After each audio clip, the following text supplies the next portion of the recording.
The Red-Headed Surprise is a family-friendly version of the classic Sherlock Holmes story, The Red-Headed League. This version keeps the excitement alive while simplifying character names and making the storyline less intense. We hope you enjoy it.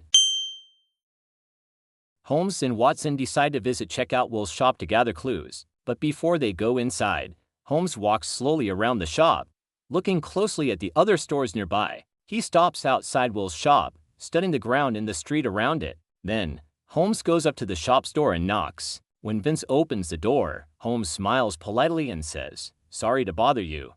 I'm new to the area. Could you tell me how to get to the nearest station?" Vince replies, "Just turn left and go straight ahead. You'll see the station entrance. Thank you very much," Holmes says with a nod and walks away. Watson is a bit confused. Holmes only asked Vince for directions and left the shop right away. Watson wonders if they're really here just to find the station. Without explaining, Holmes then leads Watson to a busy street behind Will's shop. There, Holmes stops and stares at a large bank across the street. Holmes turns to Watson and says, "Meet me back at our flat at 10 o'clock tonight.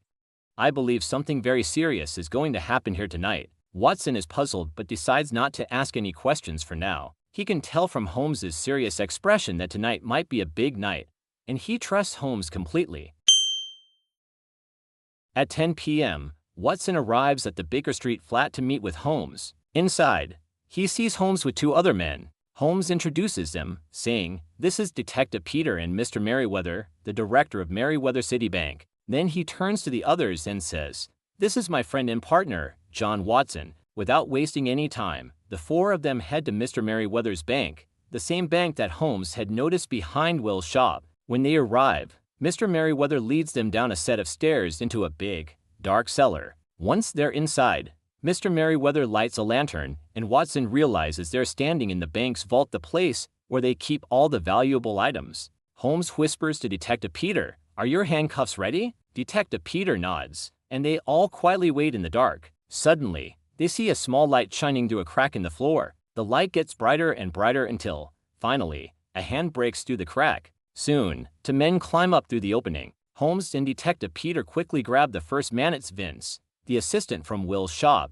They handcuff him right away. The second man, Duncan, the one who created the Red-Headed League, tries to escape back down through the opening. "Don't worry," Holmes says with a smile. "I already have 3 policemen waiting at the tunnel's other exit to catch him." Just as Holmes said, Duncan is soon captured and handcuffed. Both men are arrested, and nothing in the bank vault has been taken. Holmes looks pleased, and Watson can't help but feel amazed at his friend's clever plan. After both Vince and Duncan are taken away, Holmes gathers everyone together to explain how he solved the case. The Red-Headed League job seemed too good to be true. Holmes begins. "It was just a trick to get Will out of his shop for a few hours every day." Holmes continues, "Since Vince didn't mind working for very little money and spend a lot of time alone in the basement, I figured he must be hiding something down there. When I saw that the bank was close by, I suspected Vince was digging a tunnel from Will's basement to the bank." Holmes says with a grin, "Vince kept the basement well organized so he could cover up the entrance to the tunnel." Holmes explains, "I even tapped on the sidewalk outside the shop to check if it sounded hollow, meaning there was a tunnel underneath." Holmes adds, "Then I knocked on the door to ask Vince for directions. I wanted to see if his clothes were dirty and dusty from digging." "You don't get that dirty and dusty just by organizing things in a basement," Holmes says, smiling. Then, when the Red-Headed League office suddenly closed, I knew the tunnel must be finished and that they were getting ready for the big robbery. Holmes looks at the group and says, "The robbery had to happen tonight." They wouldn't leave the tunnel open any longer than needed. Vince had Duncan hide in the tunnel when Will went to the Red-Headed League office in the morning.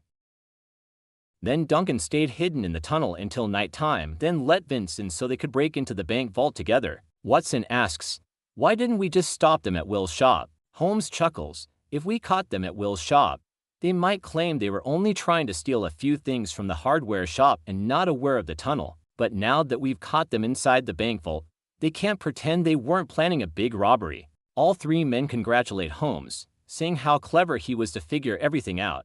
Holmes smiles and tells Watson, "Solving these mysteries is like a fun game for me. But now the game is over, and I'm already looking forward to the next mystery."